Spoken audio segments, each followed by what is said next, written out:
एक समय की बात है, किसी राजा का राज्य बहुत ही अच्छी तरह से चल रहा था।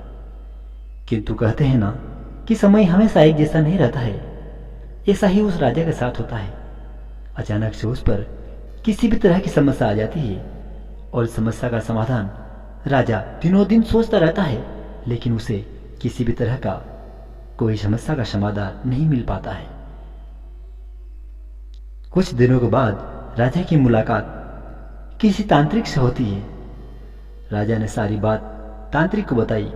तांत्रिक ने राजा की बातों को ध्यानपूर्वक सुना। फिर उसने बताया कि हे राजन, आपकी समस्या का समाधान तो है, लेकिन आपको एक बात को मंजूर करना पड़ेगा। राजा ने कहा, बताओ।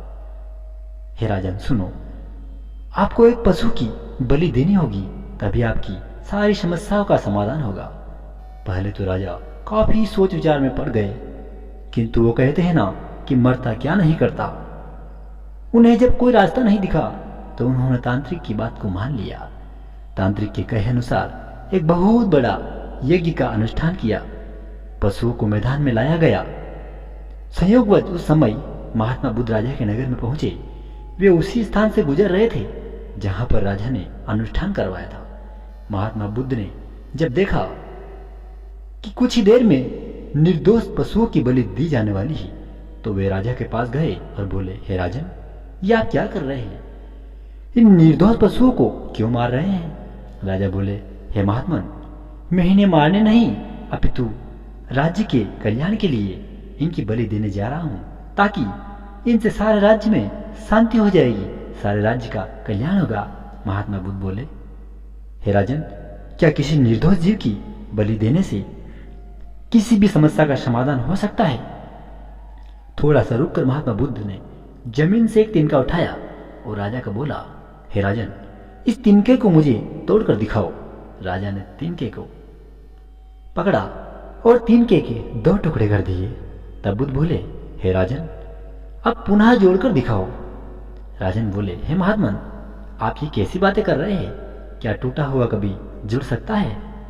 तब बुद्ध ने राजा को समझाते हुए कहा, हे राजन, जिस प्रकार इस तिनके के टूट जाने के बाद आप इसे नहीं जोड़ सकते हैं, ठीक उसी प्रकार जब आप इन पशुओं की बलि देंगे तो यह निर्दोष जीव आपके कारण मृत्यु को प्राप्त होंगे और इन्हें दोबारा जिंदा नहीं कर पाएंगे, बल्कि इनके मरने के बाद आपको पुण्य नहीं, आपको कई गुना पाप लगेगा और आपकी मुश्किलें हल होने की बजाय मुश्किलें और भी बढ़ जाएगी, क्योंकि किसी भी निर्दोष जीव को मारकर कोई भी समस्या का समाधान नहीं किया जा सकता है।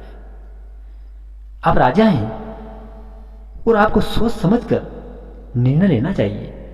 अगर आप सच में अपनी सारी मुश्किलों का हल चाहते हैं तो दिल दिमाग से सोचिए। मुश्किलें तो आती जाती रहती है, कभी सुख कभी दुख, यह तो जिंदगी का एक सच है। किसी निर्दोष जीव को मारने से समस्या समाप्त नहीं अपितु और बढ़ती है। हे राजन, अपनी बुद्धि का इस्तेमाल कीजिए। बुद्ध की बात सुनकर राजा उनके चरणों में गिर पड़ा और अपनी भूल की क्षमा मांगने लगा। राजा ने ऐलान करवा दिया कि अब उनके राज्य में किसी भी तरह का निर्दोष जीव को हत्या नहीं की जाएगी। दोस्तों, अपनी भलाई के लिए हमेशा दूसरों को कष्ट देना गलत है, क्योंकि समस्या का समाधान हम खुद को शांति से ढूंढना पड़ेगा। किसी के कहे अनुसार किसी जीव को दंड नहीं देकर, किसी के कहे अनुसार किसी जीव की हत्या करके अपने भला के लिए किसी को दुख देना सरलता गलत है। दोस्तों, आज की कहानी को हम यही विराम देते हैं। मिलते हैं नेक्स्ट कहानी के साथ। तब तक के लिए आप सभी को जय हिंद, वंदे मातरम, जय श्री राधे कृष्णा।